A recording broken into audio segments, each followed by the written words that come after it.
if you only looked at football record books, you might read that a retirement happened in 1995 and that the coaching career of the great Don Shula was over in 1995. However, here at the opening of the brand new Shula's restaurant in West Valley City in Salt Lake, I would say that there is no retirement underway and that there's still quite a bit of coaching going on.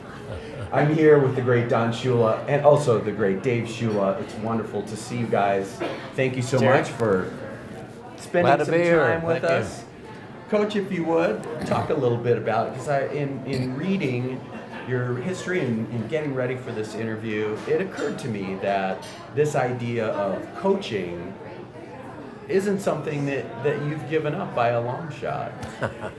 There are a lot of parallels with coaching, all the years that I coached in the NFL, 33, and now in the restaurant business, because you got to be aware of everything that's going on. You got to pay attention to detail.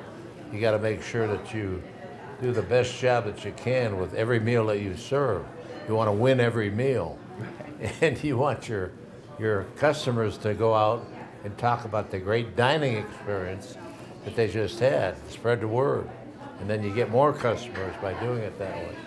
That's been pretty much our philosophy and how to do it. So, since I'm privileged to have this moment to sit down with you and chat a little bit, I can't help in focusing on football. Last week, big game, a lot of talk around Commissioner Goodell and these changes, so to speak, in the sport that may be in the offing as regards head injuries and that sort of thing. What's your take, given your experience all the way back to your playing days? Well, I played for 7 years and then I've coached for 33, so I've been around a lot of head-on collisions, and I've had a few head-on collisions where you get up and you don't know where you are or who you're playing or what the score is. You go to the sideline and the doctor examines you and he says, "How many fingers?" You say 1. He says, "Okay, you're all right." So I think what they've done now is they've become more aware, more conscious of the collisions that are taking place and try to do everything that they can equipment-wise to protect the players. And the commissioner has come out with a new philosophy as far as tackling and contact called Heads Up. And it's pretty much the philosophy that I had in all the years that I coached. My philosophy was see what you hit. So by seeing what you hit, your head is up, and you got the bull neck, and you're not hitting with the crown of your helmet, which could hurt yourself, or certainly could hurt the guy that you're hitting. So I think we're trying to get everything that we can into the game to make the game as safe as we can possibly make it, but still not take away from the excitement of the game. It's a fast game nowadays. It really is. I mean, it's a fast game, and they start in grade school and high school and college, and everything is about speed and intensity and just making big plays and opening the game up. So you want to keep opening it up and make it more exciting.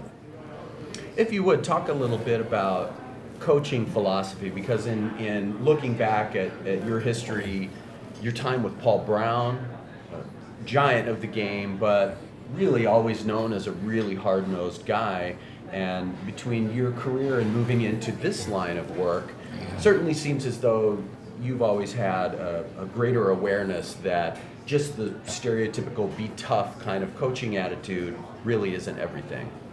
I was brought up under Paul Brown teaching and coaching philosophy, and I played it in college under a coach that went to every clinic that Paul Brown ever had, and then I later coached with Blanton Collier, who was Paul Brown's chief disciple. So that's pretty much the basis of my coaching philosophy. My playbook stems from the old Paul Brown playbook, but I've added a few wrinkles through the years, and I just think that the game is to the point right now where it's exciting. television just makes, I mean, they're in your huddle, they're in your sideline calls that you make, and I never wanted to be mic'd because I didn't want my mom at home to hear some of the things that I was saying to some of the players at different times. So I refused to be mic'd, and now they're mic'ing everybody. The players are mic'd, the coaches are mic'd, and it's opened the game up. Do you feel that's good for the game in the long run? Obviously, it's happening either way. Yeah, I do. You fight it, and you're against it as long as you can be against it, but then eventually you join in because you know that it's going to happen. And I think it's helped in the long run. It's helped the game, and the fans at home now feel like they're in the huddle and they're right there on the sideline with the coach as he's making the decisions that he has to make. Well, and I think it's difficult for those of us who haven't walked in the shoes that you gentlemen have. As pure fans, we just want more of that always. Dave, talk a little bit about your transition. Obviously, you've been doing the restaurant business for a number of years now, but certainly have a great deal of experience with taking care of maybe a few prima donnas in your coaching days and switching over and having a coaching philosophy, as it were, in the restaurant business. Right. And as you were talking with my dad earlier, it's very, very similar. The principles that, the things that make you successful in coaching football, very similar in what we do as a restaurant company. And you, first of all, have to have a playbook, recipes, standard operating procedures, a way you go about conducting yourself, same as you do with your football team. When you open a restaurant, you have to hire good people. You have to hire good coaches. We call our managers coaches and head coaches and assistant coaches. Then you bring in hopefully talented players, or the servers, the people that our customers see in the restaurant, and those that are working behind the grill in the kitchen. You've got to train them well, put them through training camp, just like you do with your football team. As you're getting ready, you scrimmage, you start to prepare the meals and taste the food yourself. And then you invite your friends and people in the neighborhood to try you out, and don't charge them for the meals. That's what we call mock service in the restaurant business, or would be the preseason in NFL terms, where you're having practice games that don't count. And then you open your door and you start taking money, and that's the regular season, the beginning of the regular season. And then we are celebrating our grand opening here now, and that is where we say, okay, this is the playoffs now. From here on out, it's the playoffs. You have to be ready. You've had experience. You should be able to, handle all hours, all requests, all sizes of parties, all changes, all audibles. If something doesn't show up or doesn't go quite as planned, you need to be audible ready to handle those things.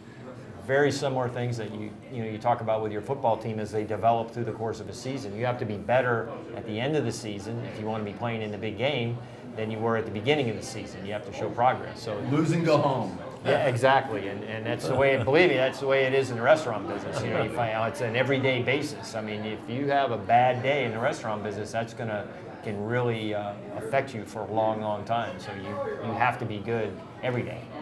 And in a business in an economic climate that's been really challenging, you guys have gone in the expansion direction in terms of not only your fine dining, but here 347, a little more casual atmosphere. Mm-hmm. Get a Shula burger, go to the beach, and have the experience there. Talk about your ability to remain successful in expanding the restaurant business. Well, as we started, my dad mentioned, back in '89 when he lent his name to the original restaurant, that was the typical, white tablecloth, fine dining, Shula steakhouse experience, very high check average.